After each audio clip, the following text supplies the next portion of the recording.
এখন আমরা এমন একটা পরিস্থিতির মধ্যে দিয়ে যাচ্ছি যে সারাটা দিন মনে না করলেও কিন্তু একটা ব্যাপারই আমাদের মনের মধ্যে এসে গেঁথে যায়। আবারও সেই প্রসঙ্গ ভাবি যে বলবো না, কিন্তু চলে আসে। আমার মনে হয় পশ্চিমবঙ্গে যারা বসবাস করে, এটা শুধু পশ্চিমবঙ্গের ইস্যু নয়, সারা পৃথিবীর ইস্যু হয়ে দাঁড়িয়েছে। যারা পশ্চিমবঙ্গে আমরা রয়েছি তাদের কিন্তু একটা কথাই সারাটা দিন রাত কিন্তু যতক্ষণ না ঘুমোতে যাই ততক্ষণ কিন্তু একটা কথাই মাথাতে ঘোরাঘুরি করে যে এ কী হলো, এ কী হলো, দোষীরা কি শাস্তি পাবে? সত্যি কি দোষীরা শাস্তি পাবে? কি মনে হয়? সবই তো নাটক চলছে এখন, নাটকীয় কার্যকলাপ। এ দল ও দলকে দোষ দিচ্ছে, ও দল সে দলকে দোষ দিচ্ছে। কেন কেন দিদি? সবাইকে দোষ না দিয়ে একটু নিজের কাঁধেও তো দোষ নেওয়া যায়, তাই না?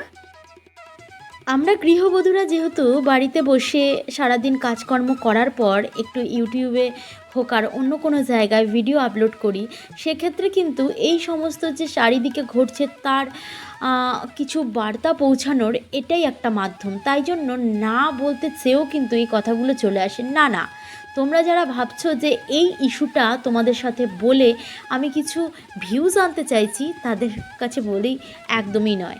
যাও না, এর আগেও আমি কিছু এই কথা বলে আমি কিছু ভিডিও করেছিলাম, কিন্তু তাতে করেও কিন্তু ভিউজ যে খুব বেশি বেড়ে গেছে তা নয়। না, তোমরা যদি মনে করো যে আমি ভিউজের জন্য এই কথাগুলো বলছি, একেবারেই মূর্খতার পরিচয় তোমরা নিজেরাই দেবে।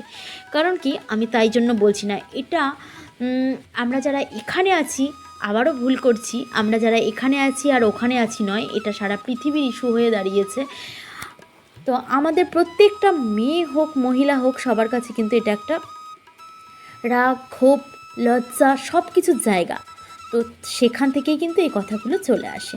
তো যাই হোক, অনেকবার বলি যে বলবো না, কিন্তু বলে ফেলি। তো চলো আমার ব্লগে চলে আসি এবার। Good morning and welcome back to my channel Joy's world. আশা করছি তোমরা সবাই খুব ভালো আছো, আমিও ভালো আছি। আমার কাছে দূরে যেখান থেকে আমার ব্লগটি এই মুহূর্তে দেখছো, সবাইকে অনেক অনেক ধন্যবাদ জানিয়ে আমি শুরু করে দিচ্ছি আজকের ব্লগ। আর হ্যাঁ, আজকে সকালবেলা দেখলে যে আমি গাছে জল দিচ্ছি, সেই জলগুলো কি জানো? চাল ধোয়া জল। চাল কিংবা ডাল, চাল ধোয়া, হ্যাঁ চাল ধোয়া জল অল্প একটু আমি রেখে দিয়েছিলাম। তো ওই জলটাই আমি ওই ব্যালকনিতে যে গাছগুলো আছে সেই গাছগুলোতে দিচ্ছিলাম। তো প্রতিদিন চাল ধোয়া জল দেওয়া যায় কি না সেটা আমাকে জানতে হবে, তাহলে আমি প্রতিদিনই দেব। তো অনেক দিন আগে একজনের ভিডিওতে দেখেছিলাম যে প্রতিদিন চাল ধোয়া জল দেওয়া যায়, কিন্তু তার মধ্যে এমনি নর্মাল জল মিক্সিং করে। তো যাই হোক, তারপরে তো দেখলে যে আমাদের যে মাসের বাজার, সে বাজার কিন্তু আমাদের এসে গেছে। তো সে বাজারগুলো কিন্তু আমি গুছিয়েও নিয়েছি। আর অনেক বাজার হয়েছে, ওটা কিন্তু 1 মাসের বাজার নয়, প্রায় 1.5-2 মাস চলে যাবে, কারণ ওখানে তেলই আছে প্রায় অনেক প্যাকেট। আর আমি কিন্তু ওগুলো সব গুছিয়ে নিয়েছিলাম। তারপরে একটু রান্না করে নিলাম, ওটা মাছের ডিম ভাজছিলাম। আর তোমার কি করছিলাম বলো তো, মাছের মাথাগুলোকে ভেজে রেখেছিলাম। আমার শাশুড়ি মা বলছিল যে ওটা দিয়ে একটুখানি, ওই মাছের মাথা দিয়ে কি একটা যেন করে, খুব ভালো লাগে খেতে। মুড়ো ঘন্ট নয়, মানে তরকারি তরকারি টাইপের, কষা কষা টাইপের, খুবই ভালো লাগে দেখতে। তো ওই জিনিসটাই করবে বলেছিল। তো আমি তারপরে আবার মাছ কাঁচকলা দিয়ে আলু দিয়ে করা হয়েছে বলে আর করেনি। আর জানো তো, আমরা যারা নিম্ন মধ্যবিত্ত পরিবারে থাকি, তাদের কিন্তু কিছু শখ আহ্লাদ থাকে। সেই শখ আহ্লাদটিকে কিন্তু একটু একটু করে তিলে তিলে কিন্তু আমরা সেটাকে পূরণ করি। হ্যাঁ, ভেবেছিলাম এই জিনিসটা তোমাদের সাথে আজই শেয়ার করব না, কিন্তু শেয়ার করলাম। কারণ কি, তর সইছে না ওই জন্য। আর এটা হচ্ছে আমার ভাই, ভাই বলতে আমার পিসি শাশুড়ির ছেলে। তো ওকে বললাম একটুখানি তুই লাগিয়ে দিবি? তা বললো হ্যাঁ দেবো। তা ওই ওর পছন্দ মতো এটাকে আমার ঘরের মধ্যে লাগিয়ে দিচ্ছে। তো আমি বলেছিলাম এসির এই পাশে একটা দে আর ও পাশে দে, জানলাটার মানে দুপাশে। তা বলে বৌদি না, এইভাবে দিলে বেশি ভালো লাগবে। তাই জন্য ও ওর পছন্দ মতো দিক। আর এটা ব্লু কালার হলে আরও বেশি ভালো লাগতো। তো ব্লু কালারটা এই ফুলগুলো ছিল না, অন্য ফুল ছিল। আচ্ছা, তোমরা আমাকে একটা কথা বলো তো, এই যে আমি যেহেতু এত হিবড়ি জিবড়ি পছন্দ করি না, তো এটা আমি ঘরের মধ্যে লাগিয়েছি, তোমাদের কেমন লাগছে সেটা আমাকে একবার বলবে। আর বলবে কি, আমি কি এই পাশে, মানে আমার ড্রেসিং টেবিলটা তোমরা দেখেছো, তার পাশের দেয়ালটা না পুরো ফাঁকা আছে, ওই দেয়ালে কি আমি কিছু লাগাবো? তোমরা যদি বলো তাহলে আমি অবশ্যই অবশ্যই চেষ্টা করব। দেখো, এই ঘর তো রং করবি, কিন্তু আমাদের পুট্টিটা প্রায় অনেক দিন হয়ে গেছে, প্রায় অনেক দিন বলতে বছরখানেকের বেশি হয়ে গেছে। তো সব সময় তো সবার সামর্থ্যে হয় না যে রং করে ঘরে ঢুকবে।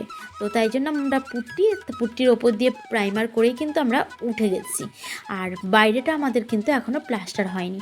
আগের দিন যারা ভিডিও দেখেছো তারা দেখতেই পাবে যে পতাকা উত্তোলন হয়েছিল, যে ছাদটা থেকে ওই পতাকাটা পড়ছে সেটা কিন্তু আমাদেরই ঘর।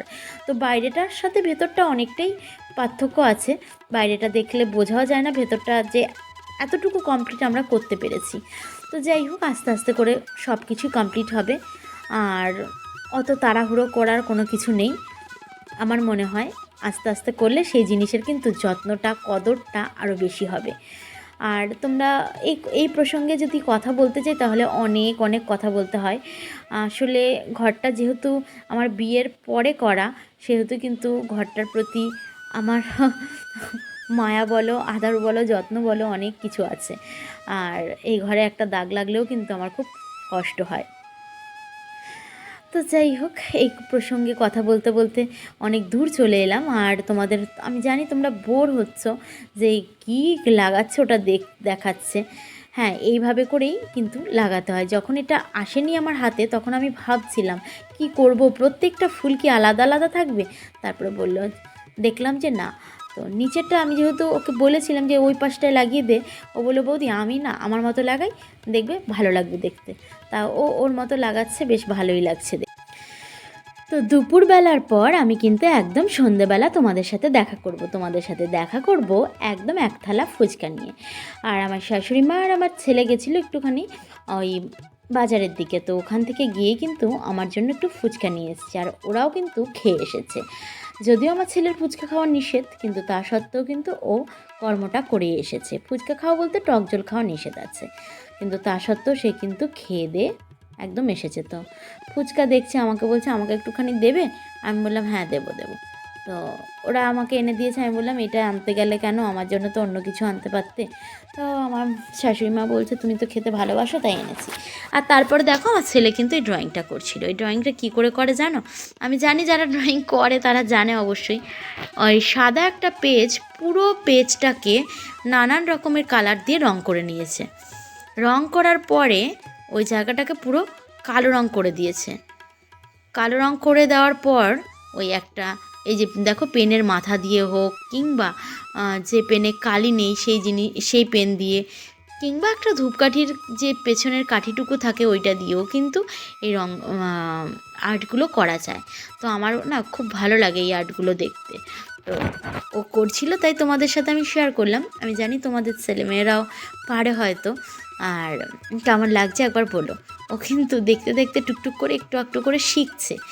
তো যেমনই পারে ঠিক আছে, তাই না? আস্তে আস্তে আরও ভালো পারবে, এখনও তো অনেক সময় বাকি।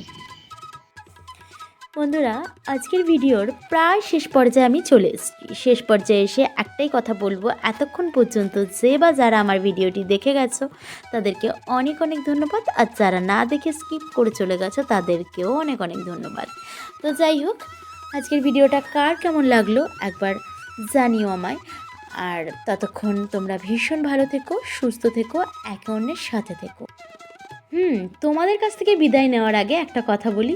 এই যে মায়ের পুজোটা দেখছো, এটা কিন্তু গতকালের নয় গো, এটা বেশ কিছু দিন হয়েছে। কয়েকদিন আগে আমি গেছিলাম একটা পুজো বাড়িতে, মানে আমার বাবু বন্ধুর বাড়িতে। বাবুর বন্ধু, বাবুর বাবার বন্ধু, আমার বান্ধবী সব আছে ওই বাড়িতে। তো আমরা গেছিলাম ওখানে। তো ওই ভিডিওটা কিন্তু ওখানে রয়েই গেছে। তো রয়ে থাকলে তো হবে না, তোমাদের সাথে তো দেখাতে হবে যে কোথায় কোথায় গেছিলাম। তাই জন্য কিন্তু তোমাদের সাথে আমি দেখালাম। তো দেখে নিয়েছো মাকে। চলো আজকের মতো এই পর্যন্তই, টাটা।